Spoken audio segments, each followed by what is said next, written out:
भारतीय कंपनी ने अमेरिका की कंपनी को बुरी तरह से पछाड़ दिया और अब भारतीय कंपनी बन गई है नंबर 1। ये झटका लगा है अमेरिका की कंपनी व्हाट्सएप को। आज बहुत सारे कार्यालय केवल व्हाट्सएप पर चल रहे हैं। सरकार की बहुत सारे जो मंत्रालय हैं उनके अपडेट व्हाट्सएप पर मिल रहे हैं। सरकार जो है वो ट्विटर सरकार ज्यादा है, एक्स पर ज्यादा पोस्ट डालती है रादर देन प्रेस कॉन्फ्रेंस के। मतलब एक तरह से हमारी ओवर डिपेंडेंसी जिस तरह से इस समय अमेरिकी ऐप पर है और अमेरिका के साथ चल रही तल्खी ने हमें ये रियलाइज करा दिया कि यार 140 करोड़ की जनता रख करके हम केवल उपभोक्ता हैं। कहने के लिए दुनिया में हम सर्विस प्रोवाइडर्स हैं, हम सॉफ्टवेयर के मास्टर लोग हैं, लेकिन आज हमारा खुद का कोई सॉफ्टवेयर नहीं है। इस भाव ने और रही सही कसर उस दिन पूरी हो गई जब H1B वीजा के लेकर के ट्रंप के द्वारा कुछ इस तरह का माहौल बना दिया गया कि तुम केवल नौकरी करने यहां आओगे, उसके भी पैसे देके जाओगे। इससे भारतीयों के अंदर ना एक ऐसी भावना बहुत तीव्र गति से एंट्री करने लगी कि यार कुछ भी कर लो, भारतीयों के पास अपना एक सोशल मीडिया प्लेटफॉर्म तो होना चाहिए। दोस्तों फाइनली जंगों से हट के आज कुछ बहुत ही अहम जो है कारनामा पड़ोसी मुल्क इंडिया ने सरंजाम दिया, जिसको एक्सप्लोर करेगा। अगर देखा जाए तो इस वक्त जो है भारत एक नया वर्ल्ड ऑर्डर लिख रहा है और दुनिया को बता रहा है कि मुझे स्पेस एंड टेक के अंदर भी वो मकाम मिले जो मुझसे पहले मुल्कों का है। जैसे एक तरफ दुनिया जंगों के अंदर मगन है और दूसरी जानिब इंडिया जो है साइंस टेक और स्पेस के ऊपर काम कर रहा है। तो कितना क्योंकि भारत का घरेलू मैसेजिंग ऐप अर्टई ने ऐप स्टोर में व्हाट्सएप को पीछे छोड़कर नंबर 1 की जगह हासिल कर ली है। जोहो कॉर्पोरेशन ने अर्टई मैसेजिंग ऐप बनाया है। ये तकनीकी दुनिया में अब छा गया है। कंपनी ने एक्स पर बताया है कि हम ऐप स्टोर पर सोशल नेटवर्किंग में आधिकारिक रूप से नंबर 1 बन गए हैं, जो बहुत ही खुशी की बात है। अर्टई जो भारत में बनाया गया है अपने यूजर को स्पाईवेयर प्रूफ प्लेटफॉर्म प्रदान करता है। दोस्तों आखिरकार भारत ने बड़ा सख्त जवाब दिया है अमेरिका को और की सस्ती ऐप से अमेरिका में भौचाल, बड़ी कंपनियों को पीछे छोड़ दिया। वजह से अमेरिकी स्टॉक मार्केट में शदीद मंदी, टेक्नोलॉजी कंपनियों को $1 खरब से ज्यादा का नुकसान हुआ। ये जब अर्टई सुर्खियों में आया तो लोगों में इसकी जिज्ञासा जगी कि यार क्या है ये, कौन है ये, किसने बनाया। तो निकल करके कहानी में जोहो ही आया। जोहो भारत की वो अपनी होम ग्रोन कंपनी जो तमिलनाडु में है, श्रीधर वेम्बू जिसको चलाते हैं, इनके ही द्वारा इस अर्टई को डेवलप किया गया था 2021 में।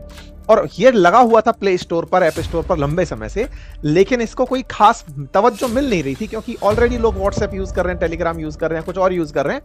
ऐसे में इनको जब सरकारी पुश मिला तो ये एकदम सर्ज पे निकल पड़ा, इतना तेजी से कि आज 3.5 लाख डाउनलोड पर डे चल रहे हैं। 3.5 लाख डाउनलोड पर डे ने लोगों को दिखाना शुरू कर दिया कि यार इसका मतलब क्या, ये व्हाट्सएप को छू सकता है क्या, जिस तेजी से ये जा रहा है।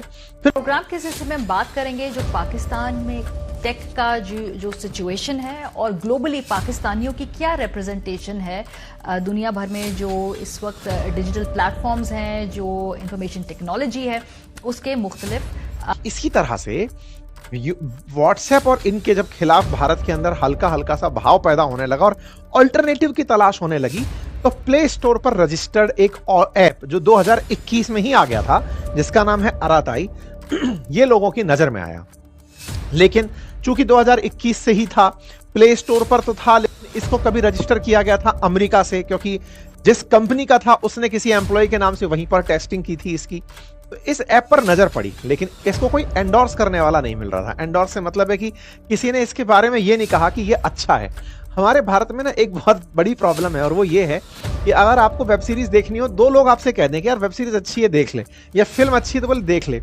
इस पर एक इजी स्टार्ट चाहिए था और वो मिला भारत सरकार के द्वारा। भारत सरकार ने क्या किया, भारत सरकार के शिक्षा मंत्री धर्मेंद्र प्रधान जी ने, अश्विनी वैष्णव जी जो हैं IT मिनिस्टर, इन्होंने स्वदेशी को लेकर के सोशल मीडिया पर एक मुहिम सी छेड़ दी और इन्होंने लिखना शुरू किया स्वदेशी अपनाओ। और स्वदेशी अपनाओ में जहां अश्विनी वैष्णव जी ने जोहो का प्रचार किया, वहीं धर्मेंद्र प्रधान जी ने अर्टई को प्रमोट कर दिया। ये बोल दिया कि ये अपना स्वदेशी मैसेंजर ऐप है। फिर क्या था, आपको आवश्यकता थी और उसी समय पर एक ऑल्टरनेटिव निकल कर आ गया और वहीं से अर्टई सुर्खियों में आ गया। अब ये है कि सबसे पहला फायदा ये होगा कि इससे जो है इनकी नेशन का प्राइड जो है वो मोरल हाई होगा। वो अपने आप को एक बेहतरीन कौम मतलब मानने की कोशिश करेंगे, उनका जो मोरल है वो हाई हो जाएगा।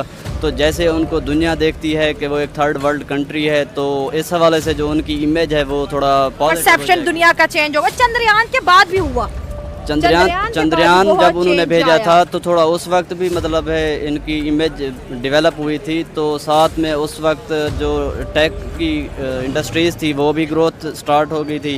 उस वक्त दूसरे मतलब है जो भी कंट्रीज थे वो भी इन्वेस्टमेंट लेके इंडिया में आ गए थे चंद्रयान 3 के बाद। इस वक्त क्या ये असरअंदाज होते हैं किसी तरीके से पॉलिसी के ऊपर, क्या या नहीं होते? ये एक प्रोफेशनल लेवल ही एक और है, इसलिए कोई फर्क नहीं पड़ता उससे।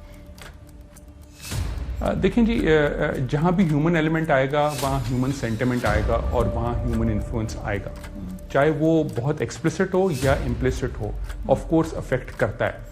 आप देख सकते हैं कि टेक के हवाले से जो है पाकिस्तान से भी आगे है इंडिया, क्योंकि उस वहाँ पर जो है इनकी एजुकेशन बेस्ट है, इनका टेक जो है वो भी अच्छे से काम करता है। आईटी इंडस्ट्री देखें उनकी हमारी पाकिस्तान के जीडीपी से बड़ी है। ऐसे समझें कि आईटी इंडस्ट्री इसकी तकरीबन अमेरिका, चाइना के बाद ये मतलब है इंडिया। मैंने देखा था कि $200 बिलियन से ऊपर की है ये इंडस्ट्री। हाँ, और बिल्कुल ज़रूर आता है, बहुत फ़र्क पड़ता है, प्रायोरिटाइज होता है।